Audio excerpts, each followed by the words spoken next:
Mom. Ruby was shocked when Mrs. Zenos suddenly fainted. She quickly helped her up and tried to wake her up while crying for help. However, her mother remained completely unresponsive. Where's the doctor? Ruby carried Mrs. Zenos on her back and ran back into the hospital. A bunch of doctors and nurses heard her pleas and quickly came over to perform first aid. An hour later, at the entrance of the emergency room, Ruby, a suited man, ran over, accompanied by several bodyguards. Dad, you're finally here. Ruby was so relieved to see him. Mom suddenly fainted just now, and they're still trying to resuscitate her, but the doctor said that things weren't looking good and even asked me to sign a do not resuscitate order. Why did she suddenly faint? George Zenos frowned. I don't know either. She was completely fine earlier. Ruby looked nervous as well. Hurry. Go to Garrison Hospital and bring Dr. Alden immediately. George ordered the bodyguard closest to him. Yes, sir. His guard quickly pulled out his phone and began calling someone. Less than half an hour later, an old man with white hair donning black clothes rushed into the hospital with a team of specialists. Every one of them was a top doctor in Garrison Hospital. Mr. Zenos. The old man greeted. Dr. Alden, my wife's life is in danger. Please save her. George pleaded solemnly. I will do my best. Dr. Alden immediately rushed into the operating room and took over the operation after he showed his identity. Although the doctors at Ansdale South Hospital were good, they still had a long way to go to reach the level of the doctors at Garrison Hospital. After several hours passed, Dr. Alden finally emerged from the operating room. Dr. Alden, how's my wife? George sprung up. Mrs. Zenos had a sudden cerebral hemorrhage. We've managed to keep her alive for now, but things aren't looking good. Dr. Alden's expression was gloomy. Cerebral hemorrhage? Ruby was surprised to hear that Dustin's words had come true. Can you treat it? George frowned. It'll be difficult. Dr. Alden shook his head and explained. She is experiencing severe intracranial bleeding caused by an accumulation of blood clots, which is putting pressure on her nerves and causing her to stay unconscious. There's a high likelihood that she'll fall into a coma. What? A coma? Ruby paled. She couldn't accept that her mother, who had been alive and well just hours ago, was going to have to stay in bed for the rest of her life. Dr. Alden, can't you operate on her head? George pressed. Unfortunately not. Mrs. Zenos is bleeding extensively in a delicate location. We might accidentally kill her if we operate on her. Dr. Alden sighed. How could this be? Is there no other way? George's expression was pained. I'm sorry. I have done everything in my power. Whether or not she can wake up depends entirely on her, Dr. Alden said helplessly. As if someone poured a bucket of ice over him, George froze up. He couldn't imagine his wife staying in a coma for the rest of her life. Dad, someone I know might be able to help, Ruby said suddenly. Who is it? George broke out of his stupor. His name is Dustin Rhys.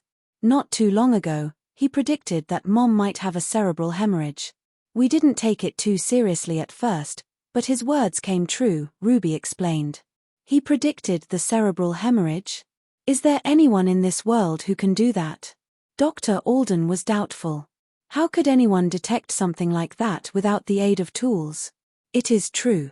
I swear. Ruby exclaimed anxiously. It doesn't matter if it's true. Just tell him to come over and do what he can. George ordered. He wasn't going to let go of this glimmer of hope. Okay.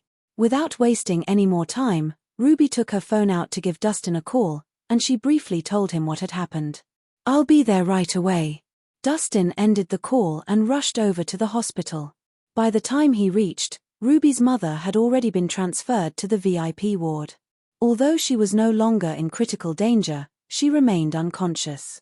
When Dustin entered the ward, he noticed that there was quite a small crowd gathered there. Most of them were doctors, and some were bodyguards. Dustin, you're here.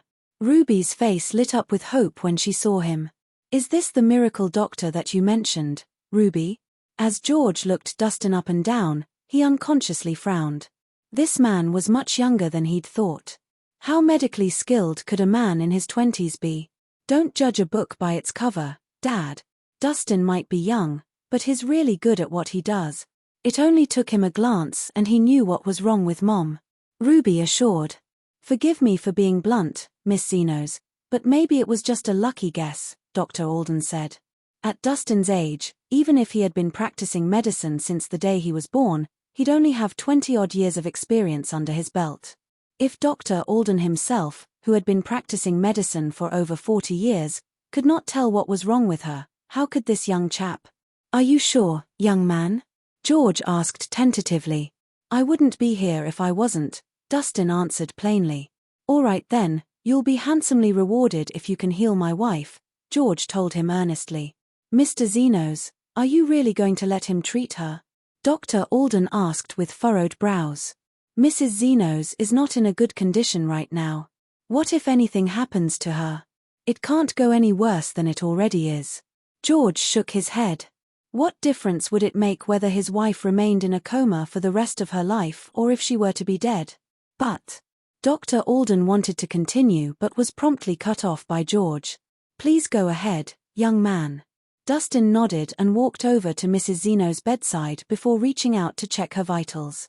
A short while later, he told them, "Mrs. Zenos is suffering from severe intracranial hemorrhage which is putting pressure on her nerves. If we don't get that sorted out immediately, she might end up in a permanently vegetative state." Everyone was shocked when they heard what he had to say. Even Dr. Alden, who had doubted his abilities just a while ago, looked astonished. Dustin had simply done a quick check on Mrs. Zeno's vitals and was able to tell them exactly what was wrong with her. Was he really that capable? "Can you heal her, young man?" George was instantly enlivened as he saw a spark of hope. He hadn't held out much hope initially, but judging from what Dustin had just said, he could tell that Dustin really knew what he was doing. "It wouldn't be difficult. All that needs to be done is to drain out the blood and see that she takes her medications on time," Dustin said. "Draining intracranial blood is no easy feat, young man. Besides, with Mrs. Zeno's condition, surgery is not an option," Dr. Alden reminded Dustin. Ultimately, he still refused to believe that Dustin was better than him. "Who said anything about surgery? This can easily be done with needling," Dustin said matter-of-factly. "Needling? Are you kidding me?" Dr. Alden frowned. There was a life on the line. This wasn't a simple task. "You don't believe me? Let's try and see, shall we?" Dustin couldn't be bothered to explain any further. Without saying much more, he took out some silver needles and inserted them into Mrs. Zeno's pressure points. One right on top of the head, one near the front hairline, one by each ear, one above each eye, and finally, one on each side of her nape. After inserting all the needles, Dustin channeled energy from within him and directed it toward the needles. The needles vibrated and gave out a soft buzzing sound. Then, wisps of true energy traveled along the silver needles into Mrs. Zeno's pressure points. A brief while later, 2 streams of black blood trickled out of her nose. The blood flowed out in steady streams until it gradually turned into fresh blood, which was crimson red before it slowly stopped. "She'll be fine now." In one swift motion, Dustin extracted all the needles and kept them neatly in his pocket. "That's all? You." Before Dr. Alden could complete his sentence, Mrs. Zenos groaned softly and her eyes fluttered open.